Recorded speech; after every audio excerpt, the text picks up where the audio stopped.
Wow, just wow. If this had happened a year ago, I would be completely surprised by this, but I am not. I expected this to happen. We all saw this coming. Now, I didn't think it would happen this fast. I didn't think it would happen within 48 hours, but this does not surprise me. Last week, Chris the Bongo Licker and his group of huge embarrassing failures at CNN, they were given a golden opportunity by a man whose skin color resembles the color gold, Donald Trump. Orange man bad! Like I told you guys last week, this was CNN's opportunity to regain credibility with normal people.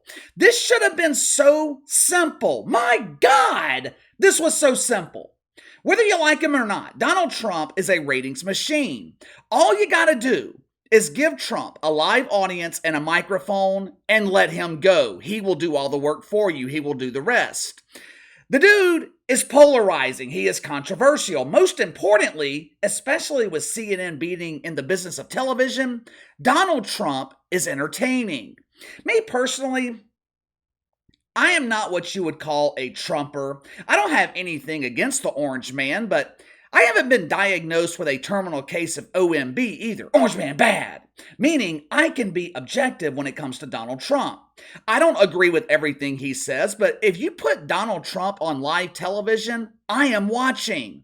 You never know what he is going to say. He is not your typical politician. There's nothing polished about him. He's going to tell you exactly what he thinks in the most entertaining way possible. All Chris the Licker had to do was find someone at CNN who is not suffering through symptoms of OMB and have them host this town hall. Now, I know that's easier said than done, but Chris Licht, he would have been better off giving this job to a deaf mute than allowing Caitlin Collins to host this event. Kitty Roo! Kitty Roo! The rooster was an unmitigated disaster. This was a disaster of epic proportions. Now, we went into a lot of detail about what happened last week with the CNN town hall featuring Donald Trump. Not going to do that again today. If you want to know exactly what happened, you can find the video in the archives here on YouTube. I knew there were going to be consequences. I knew CNN was going to take a beating for this, but I got to be honest with you. I didn't know it would happen this fast, and I did not know it would be this bad. For the past 12 months, CNN has struggled to draw ratings. Doesn't matter the time slot, mornings, afternoons, prime time, no one watching CNN. However, for the first time in months, maybe even a year, CNN received some positive news coming out of April. They averaged 589,000 viewers in prime time, up 24% from the month of March. Now, sure, they went from nothing to almost nothing, but when you are floating in the frigid woke sea, watching the Titanic go under, you tend to get super excited when you see a life preserver. Unfortunately for Chris Licht, this life preserver, it only lasted about 2 weeks. All it took was 60 minutes of Katie Roo choosing to identify as a shitfuck for the Titanic known as CNN to fully submerge underwater. Katie Roo's big night in prime time with the Orange Man was last Wednesday night. Over 3 million viewers watched the burial of her media career. Going into the town hall, CNN, they were seeing a significant increase in primetime ratings. Last Tuesday night, Andy Cooper, he put over 700,000 people to sleep. Jake the Bongo Tapper, he entertained 844,000 by playing some of his greatest hits. Classic songs like Can You Feel My Buns Tonight? And Don't Stop Till You Fill Me Up. The Town Hall, it airs Wednesday night. The audience spills over into other primetime programming on CNN. Fast forward 48 hours later, and CNN is on live support. Friday night, the network averaged just 335,000 viewers in prime time. 335,000? I mean, that would be a great number for Bomani Jones.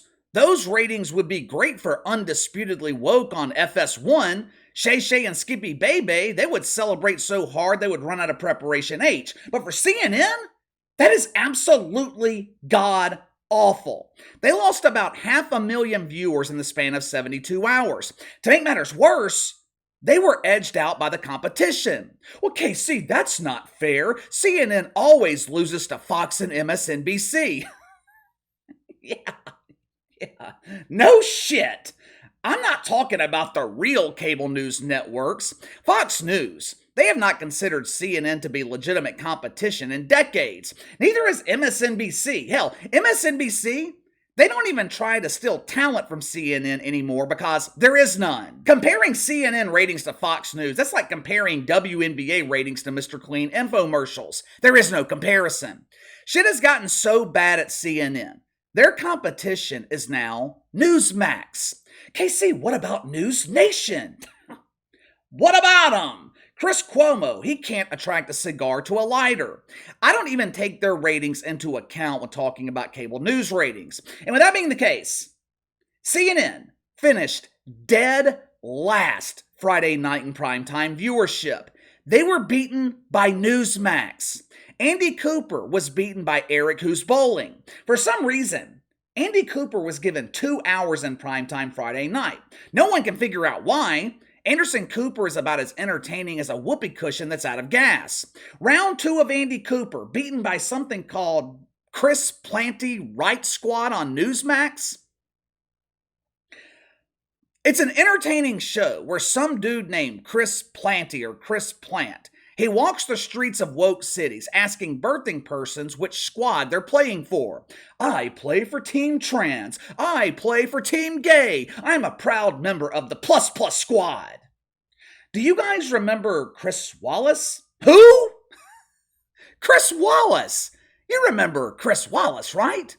Better known here on the channel as Wallace Chrissy. I was surprised to find out Chris Wallace, he was back on CNN Friday night.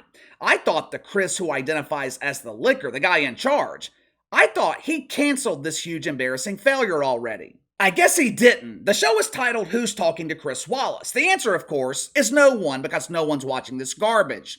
Chris Wallace, he has had such little impact at CNN, I didn't even realize his new season premiered over a month ago, and I cover this network for a living.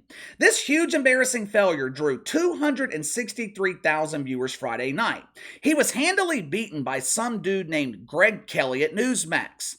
Let me show you a couple of examples of what you're missing by not watching CNN. I'm almost positive none of you have seen these clips because clearly no one is watching this dump. We're going to start with a clip of Wallace Chrissy, the same man who once admitted he feels like a woman.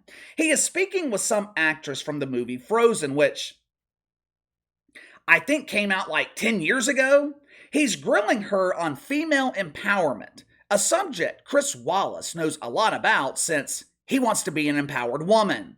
The second clip is from Andy Cooper. Now, I apologize in advance. This clip is painfully boring. I'm showing this because it explains why hundreds of thousands of viewers turned away from CNN last week. Andy, he is addressing the backlash CNN received for giving Donald Trump a platform. This is absolutely mind-boggling to me. After watching Katie Rue Collins get destroyed for the way she treated Donald Trump, you would think Andy Cooper would be able to read the room and try to appeal to normal people. What does he do instead? He panders to the shit fucks. Watch for yourself. I want to spend some time talking about Let It Go because I don't get it. I mean, it's a great song, but it's supposed to be about women or a girl's empowerment. But in fact, it's about a girl who is so messed up with her curse that she decides to give into it. Why do you think it's not a song of empowerment? To me, it's about embracing that thing that makes us so powerful. Many of you have expressed deep anger and disappointment. Many of you are upset that someone who attempted to destroy our democracy was invited to sit on a stage in front of a crowd of Republican voters to answer questions and predictably continued to spew lie after lie after lie. And I get it. It was disturbing.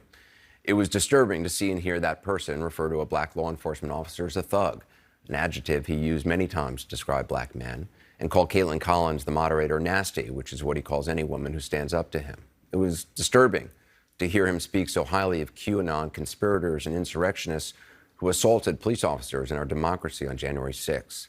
And it was awful to hear him spread ridiculous lies about the election. Is it any wonder why ratings are in the pooper?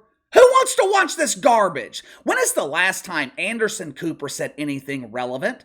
Who wants to watch Chris Wallace talk about female empowerment? What the hell does Chris Wallace know about being a woman? He knows about as much as Dylan Mulvaney. If Chris Wallace chose to identify as a woman, he would look like Rachel Levine. It is one disaster after another with CNN, one huge embarrassing failure after another. I don't know how Chris Licht still has a job. This dude does not have a clue when it comes to running a cable news network. And look, it's not like I have all the answers. I have about as much experience in cable news as Andy Cooper does dating women. But I know what doesn't work. I know what CNN has been doing isn't working. Their primetime lineup features Katie Rue, Andy Cooper, and Jake Taps's Pooper. Leading into primetime, they have some fossil who identifies as a wolf. Chris Licht had a full year to find someone, anyone, with some credibility. It has been 18 months. They still haven't replaced Chris Cuomo. Hey, it's me, Chrissy C. It's been 12 months, and Chris Licht has yet to hire one person with credibility. What is it going to take for executives to wake up? Do they need to see ratings below 200,000? Because that's where CNN is headed. They completely fucked things up last week. Chris Licht, he could not have handled this town hall any worse. You pissed off the shit fucks. You pissed off Trump supporters. And you pissed off normal people. Hell, he hit the trifecta. There's no one left to piss off. Who is the target demographic for CNN? What audience are they targeting? Deacons at Woke United Methodist, they are not forgiving. You are allowed one transgression. They've written CNN off. Normal people, we're more forgiving, but CNN, they have been pissing us off for years. Last week was the final nail in the coffin. It is over. I don't think CNN comes back from this. There is not one relatable personality working at this network. Who can relate to Katie Rue? Who is relating to Chris Wallace? Anderson Cooper. He hasn't been relevant in years. This network's a fucking disaster, but give me your thoughts. Primetime ratings at CNN, they've gotten so bad. They are now being beaten by Newsmax. I don't know the solution. Hell, at this point, so much damage has been done, I don't know if there is a solution. Maybe you know one. If you do, let me know. Sound off in the comments below. Make sure to like and subscribe. Click the notification bell to receive all notifications from the channel. Best way to contact me is by email at btlkc84@gmail.com, KC_BTL84 on Twitter. I'll see you guys tomorrow.